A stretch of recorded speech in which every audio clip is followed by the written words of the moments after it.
Welcome to Pranayama class number 4.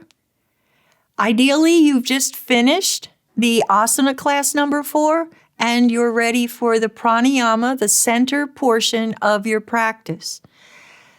Remember, asana prepares you for pranayama, which prepares you for meditation, and meditation is the great nervous system regulator. I know that a lot of folks find meditation hard, but when you get to the meditation audios, I think you won't. So give them a try, but I hope you've done the asana practice first. So for class 4, we're going to do something a little bit different in order to play with lengthening the exhale. Long exhales decrease your heart rate. When somebody tells you because you're upset, and how many times have you been told, take a breath? Taking a breath doesn't really work if you just gasp, because you're really tense. But if you can step out of the moment and begin to take some nice long inhales and let your exhales be soft and gentle, let the diaphragm stroke the vagal nerve, your heart rate will come down, which tells your whole nervous system that things are probably going to be okay. And remember, when the sympathetic nervous system is engaged, your fight, flight, freeze, fawn, and the other F portion of the nervous system, when that's engaged, you don't have a whole lot of prefrontal cortex activity. That's your cognition. We're not real smart when we're scared. So, when you find yourself in a stressful situation, using breath to engage the parasympathetic system, or at least decrease the sympathetic system involvement, as your heart rate comes down, your cognition comes back online. You're able to think more clearly and make decisions. It's worth trying. And so we're going to do a fun breath. I teach this a lot to children, because they just find it fun, and I think you will too. The formal way to do this breath is a little bit complicated. It involves putting your fingers, your thumbs over your ears, and your palms over your cheeks so that your fingers can cover your eyes.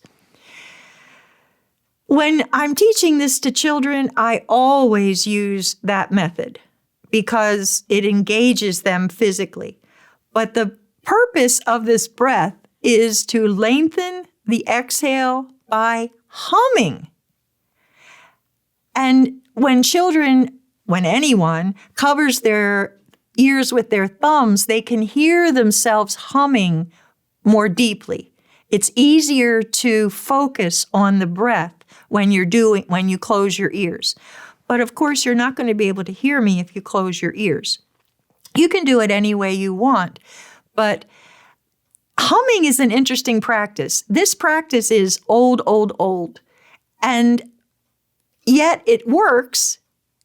It always did work in ways that neuroscience is explaining to us now. You can, because the 10th cranial nerve, the vagus nerve, it's called vagus because it's a vagrant. It wanders from the skull. It travels alongside your carotid and jugular vessels down into the chest, where the largest body of the nerve is between the diaphragm and the heart, sort of sitting toward the back of the body. And it's sitting very close to the psoas muscle, which we haven't talked about a lot yet, but we're gonna.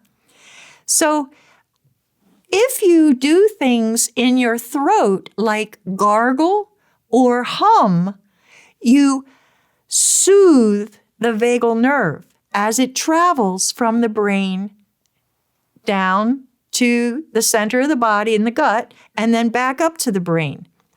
So I don't think if you're practicing alone, I don't think you're going to need to cover your ears, but you can if you want to.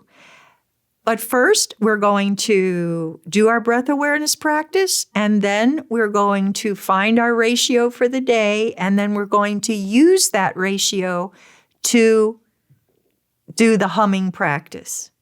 So Find a comfortable seat, maybe on the front of your chair so that your torso is free, or if you need to lean back, that's okay.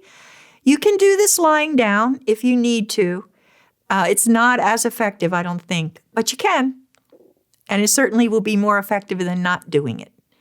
So it really is quite simple, but we'll start the way we always start. Take a long, gentle inhale that makes you a little taller. And on exhale, close eyes or leave them open a little bit, slits. Bring your attention to the breath in your nose.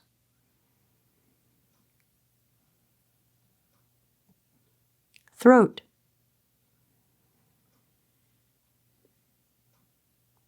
Chest.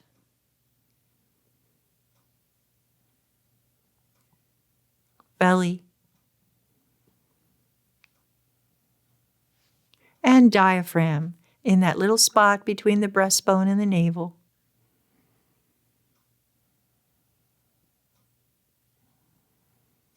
Notice your body breathe.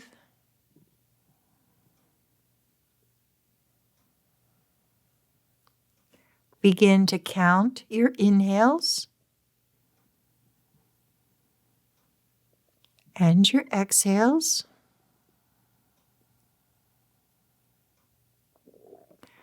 You can add one to the exhale each time. So if I start with a 3, I can try exhaling 4. Try inhaling 4. Exhaling 5. Inhale 5. Exhale 5. Inhale 5, and then we're going to hum. Press lips together, let your tongue be limp, and hum.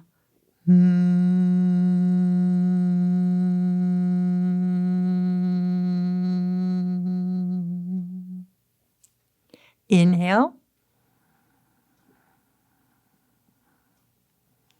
And hum your exhale.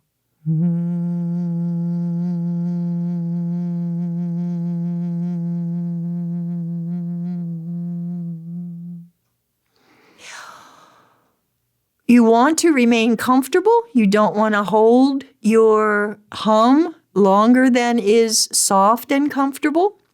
You will feel most of the vibrations in your throat. So you're not humming so that your lips vibrate. You're humming in your throat or even the top of your chest. You can use this practice to get up to a 5 inhale, but your hum just lasts as long as is comfortable. And if you want to count the last one, that would be okay. It would actually be kind of interesting. So pause your audio and try a few of these. About 10 to 12 is the usual amount for a pranayama experience, a new pranayama experience. So pause and try, please.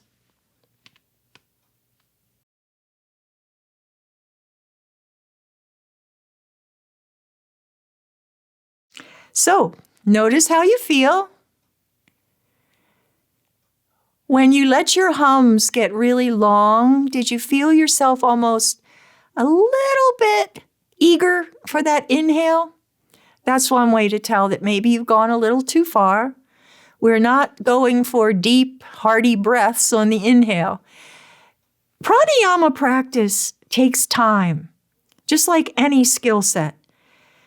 And it's one of those skill sets that if you practice it on a daily basis, when you need to regulate your nervous system, that skill set will be fine-tuned to help you. Of all the breath practices that I'm offering you, there'll be some that you like better than others, and some that you find easier to use. You know, holding your nose or humming is not something you can do in the line at the bank, probably, but You'll find the one that works for you when you need to. But the important point here is that you need to practice to expand your capacity for breath, to better understand the influences that stress and body functions have on breath. Breath is your best indicator for how the whole nervous system, in fact, the whole body, is functioning at any given time. So, if you have any questions about this one, please leave questions or comments on social, on the website, or under this audio. Please go next to Meditation Class 4 of the Spring Series to finish your yoga practice for today. Thank you.